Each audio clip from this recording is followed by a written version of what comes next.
सोहा कांड मामले में पुलिस को मिली बड़ी सफलता। पुलिस ने मामले में 2 आरोपियों को किया गिरफ्तार। प्रेम में असफलता से नाराज युवक विनय उर्फ लंबू ने पानी में मिलाकर पिलाया कीटनाशक दवाई। पुलिस कस्टडी में दोनों आरोपियों ने कबूली बात। विनय उर्फ लंबू सिर्फ अपनी ही दोस्त को पिलाना चाहता था जहरीला पानी की बोतल और नमकीन के पैकेट, सिगरेट की डिब्बी, पान मसाला के पाउच फॉरेंसिक टीम ने घटनास्थल से किए थे बरामद। आरोपियों में एक है नाबालिग आरोपी, विनय है मुक्त अभियुक्त। मोबाइल सीडीआर से विनय की लोकेशन घटना स्थल से मैच। विनय ने लड़की को प्रपोज किया था पर लड़की ने किया था मना। क्रोध व आवेश में दे दिया जहर, पर पानी की बोतल का पानी सभी ने पी लिया। झाग आने व बेहोश होने पर आरोपी भाग निकला। आपस में थी आरोपियों व मृतकों की दोस्ती। उन्नाव से शीनू संवाददाता की खास रिपोर्ट।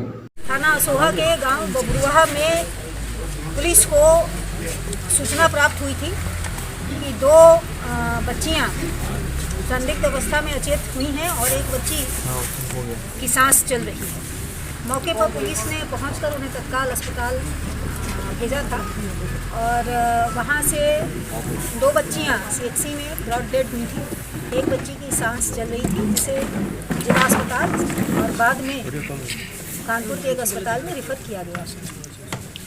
इस घटनाक्रम के परिप्रेक्ष्य में आज प्रातःकाल गांव के एक मुखबिर से सूचना प्राप्त हुई थी कि 2 व्यक्तियों को घटना के दिन, घटना के समय खेतों में से दौड़ते हुए देखा गया था। उस मुखबिर की सूचना के आधार पे 2 व्यक्तियों को पाठकपुरा चौराहे के पास से कस्टडी में लिया गया है।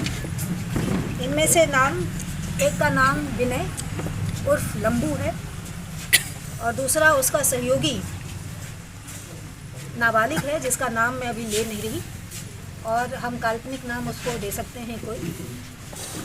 वो भी दोनों ही पाठकपुरा के रहने वाले हैं जो बबरुआ का बगल का गांव है।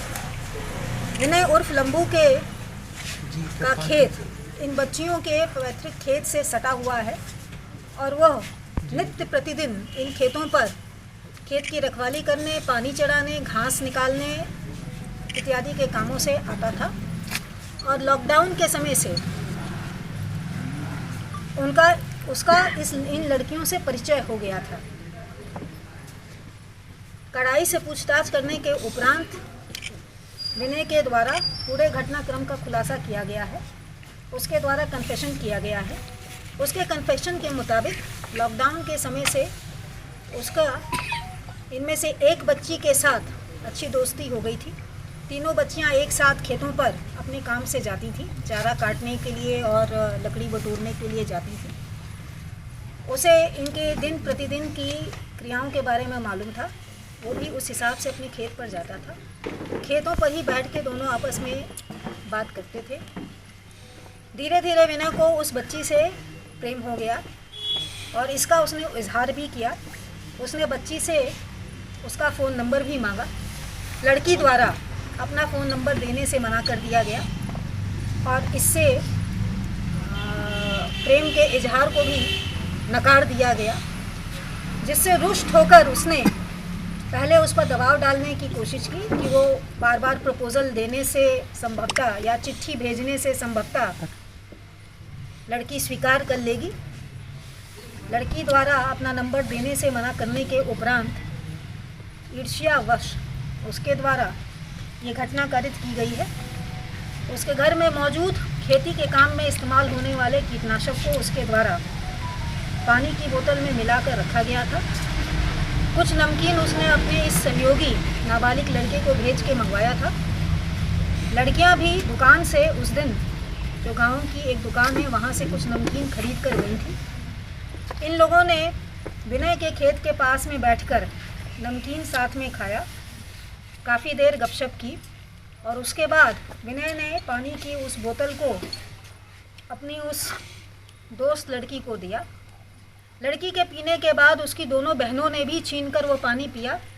विनय ने उनको मना करने की कोशिश की लेकिन लड़कियों ने नहीं माना और तीनों ने उस पानी का सेवन किया। पानी पीने के बाद लड़कियां बेहोश हो गईं और उनके मुंह से झाग आने लगा, जिस पर विनय और उसका साथी परेशान हो गए, पैनिक में आ गए और उसके बाद वो वहाँ से भाग गया। उसको कस्टडी में लेके उसके बयानों की पुष्टि की जा रही है और उसकी निशानदेही पर आगे की तफ्तीश जारी है।